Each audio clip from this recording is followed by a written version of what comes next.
نبی پاک صلی اللہ علیہ وسلم کے صحابی حضرت تمیم داری رضی اللہ تعالیٰ عنہ فرماتے ہیں میں حضور کے ساتھ تھا، ایک جگہ کھڑے تھے، ہم بہت سارے صحابہ تھے، ایک اونٹ دوڑا دوڑا آیا، اس نے پہلے حضور کی قدم چومے، پھر کان میں کچھ کہا اونٹ نے، تو حضور فرمانے لگے تو فکر نہ کر، اگر تو سچا ہے تو تیری مدد ہوگی، اور اگر تو جھوٹا ہے تو تجھے تیرے جھوٹ کی سزا ملے۔ یعنی میں کیسے اس بندے کو سمجھاؤں، میں کیسے اسے سمجھاؤں، کمیٹی ڈال کے رو کے درد سے ادھار لے کے کوئی مدینے گیا، اور ماڑا بندہ، اور اس کی تڑپ ہے کہ میں سونے کو اپنے دکھ سناؤں، تو وہ کھڑا ہوا تو ایک صاحب اسے کہنے لگے یہ معاذ اللہ سنتے نہیں تو کس کو سنا رہا ہے، چپ کر، کنٹرول کر اپنی زبان کو، اگر دین نہیں آتا تو نبی پاک سے محبت کرنے والوں کے دل نہ توڑ۔ جو رسول اونٹوں کی بولیاں بڑے خوب طریقے سے جانتے ہیں وہ اپنے غلاموں کی باتوں کو نہیں سنتے۔ رانجھا رادی کرنے والے ان کی بھی کیا ہی بات ہے، روزے دے دوالے نے غلاماں دیاں ٹولیاں، وہ ویکھو ایک پہ سن دے کروڑاں دیاں بولیاں۔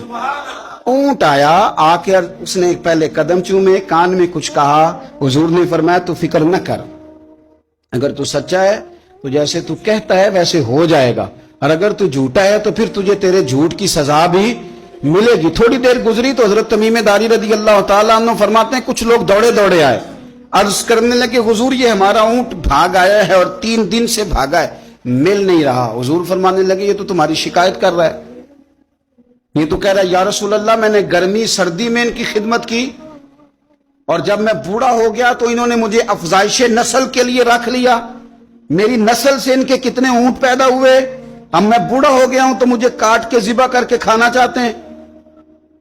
اس نے کان میں کہا، حضور نے ترجمہ کر کے بتایا، کریم رسول فرمانے لگے بولو تم کیا کہتے ہو؟ کہنے لگے سونیا جی جس نے جو آپ کو بتایا نا بالکل ہی سچ بتایا ہے۔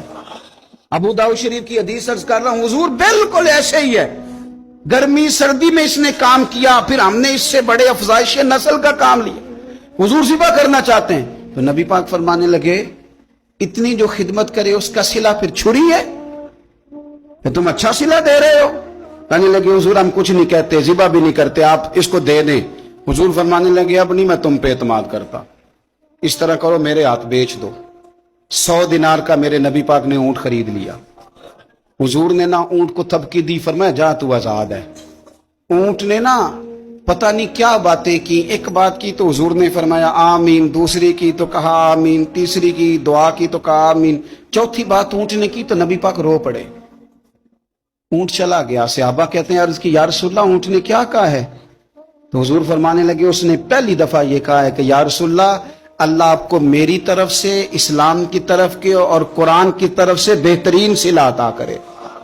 تو میں نے کہا آمین، اور پھر اس نے کہا دوسری دعا دی، اے اللہ کے پیارے رسول صلی اللہ علیہ وسلم جس طرح آپ نے آج میرا خوف دور کیا ہے، میں دعا کرتا ہوں اللہ آپ کی امت سے قیامت کا خوف دور کرے۔